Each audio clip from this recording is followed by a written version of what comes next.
안녕하세요. 비주로그 백구입니다. 오늘은 제가 최근에 읽었던 책 소개를 한번 해볼까 합니다. 바로 한젠마의 아트 콜라보 수업이라는 책인데요.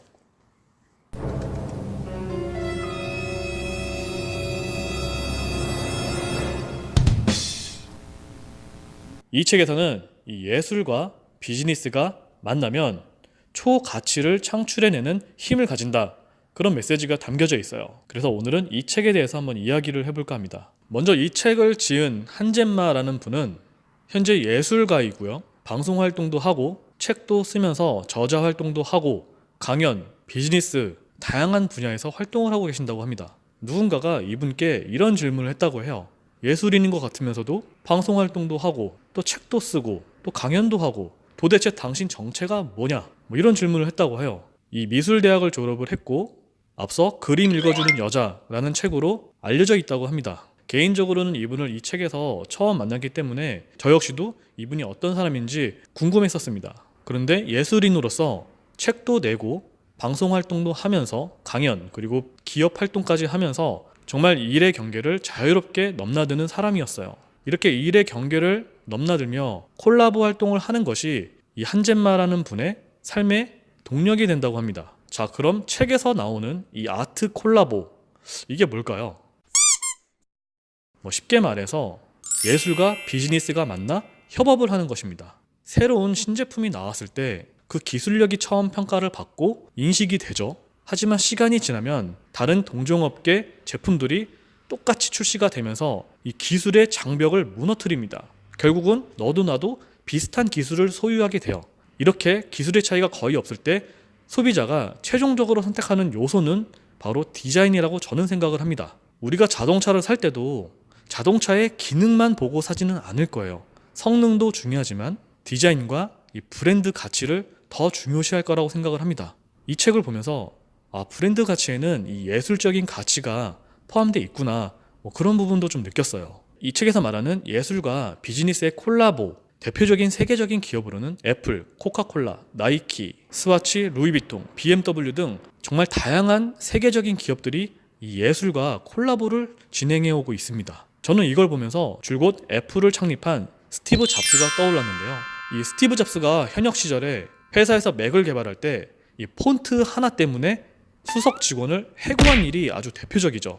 이 스티브 잡스는 성능, 기능 이런 부분보다 디자인에 더 큰 신경을 썼다고 합니다. 이 스티브 잡스의 디자인 철학이 있었기 때문에 지금 세계적으로 인정받는 애플이 탄생한 게 아닌가 싶습니다. 이제는 우리의 일상에서도 이런 아트 콜라보가 적용된 다양한 제품들이 있습니다. 과거에 백색 가전이라고 불렸던 냉장고와 세탁기, 에어컨, 전자레인지 등이 있는데 과거에는 이러한 제품들이 모두 흰색으로 통일했다고 해요. 그래서 백색 가전이라고 불렸다고 합니다. 하지만 지금은 흰색 냉장고가 아니라 여기에 꽃도 그려져 있고 색상도 과거의 흰색을 벗어나서 아주 다양해졌습니다. 이렇게 지금도 기업들은 이 예술과 협업을 하며 다양한 제품군들을 생산해내고 있습니다. 이 책 속에는 다양한 예술가들을 소개합니다. 저는 평소에 예술과 거리가 아주 멀었던지라 이 예술가분들의 이름이 거의 대부분 처음 들어봤습니다. 그런데 이 예술가분들의 작품은 한 번쯤은 경험을 했거나 봤던 것들, 그런 것들이 꽤 있더라고요.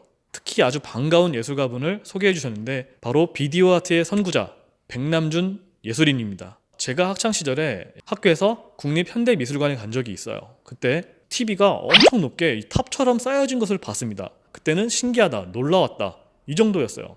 그때 저희는 TV 타워, TV 탑 이 정도로 불렀던 것 같아요. 근데 영상을 찍기 전에 다시 좀 알아보니까 이 백남준의 이 TV 타워가 정식 명칭은 다다익선이라고 하고 1988년 이 88 서울 올림픽 개최를 기념하기 위해 제작됐다고 해요. 가끔 영상에 등장하는 제 아들을, 제 첫 아이죠, 처음 엄마 뱃속에 있을 때 이 태교 활동으로 국립현대미술관에 간 적이 있어요. 그때는 단지 이제 태교 활동을 위해 찾아갔는데 지금 둘째도 태어났고 하니까 가족들하고 다시 한번 찾아갈 예정입니다. 정말 저한테는 감회가 되게 새로울 것 같아요. 책을 쭉 보면서 이 아트 콜라보를 현재 내 상황에 어떻게 접목시킬 수 있을까, 그런 생각을 좀 많이 했습니다. 저희는 유통을 하기 때문에 제품을 생산하는 일이 없거나 아주 드물죠. 이러한 상황에서 아트 콜라보를 적용시킬 수 있을까, 이런 생각을 해봤습니다. 왜냐면 유통하는 제품들은 이미 다른 제조사에서 완제품 형태로 나오는 거기 때문에 이 제품에 아트 콜라보를 적용하는 것은 조금 무리가 있겠다라고 생각이 들었습니다. 그런데 또 아예 방법이 없는 건 아니었어요. 특히 저처럼 중국에서 물건을 수입했을 때 고객한테 발송되기 직전에 재포장을 다시 합니다. 이 재포장 과정에서 아트 콜라보를 접목을 시킨다면 조금 더 가치가 올라갈 거다라고 생각을 했어요. 물론 포장재 비용이 조금 더 올라가겠죠. 하지만 고객한테 더 큰 만족도를 줄 수 있다면 한 번쯤은 실행해 볼 만하다라고 생각이 들었습니다. 두 번째는 온라인 쇼핑몰이에요.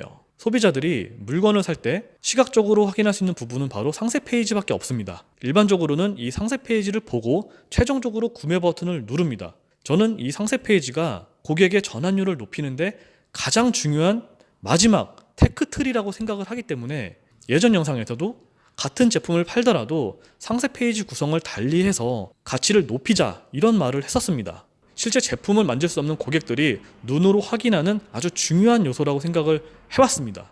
이 상세 페이지에 아트 콜라보를 적용을 하면 더욱더 큰 만족도를 줄 수 있겠다, 그런 생각이 들더라고요. 책에서는 또 한 가지 팁이 나와요. 바로 명화를 활용하는 겁니다. 이 오래된 명화는 저작권이 끝난 작품들이 상당히 많이 있어요. 이 얘기는 이 명화를 우리가 상업적으로 이용할 수 있다는 얘기입니다. 작가가 사망한 지 70년이 지나면 그 작가의 작품들 저작권은 사라집니다. 그렇기 때문에 누구나 상업적으로 이용이 가능합니다. 그 외에도 명화를 이용하는 다양한 활용 팁들이 책에 나오더라고요. 이러한 명화를 제품이나 포장재 혹은 상세 페이지 등에 알맞은 곳에 삽입을 해도 좋겠죠. 마지막으로 이 예술가와 기업이 만나면 엄청 커다란 시너지가 발생한다고 해요. 완전히 다른 세계가 충돌하게 되면 거기서 나오는 그 힘이 엄청 크다고 합니다. 하지만 기업과 예술인들의 콜라보가 그렇게 쉽지만은 않다고 해요. 기업의 입장에서는 유명 디자이너와 협업을 하는 걸 선호합니다.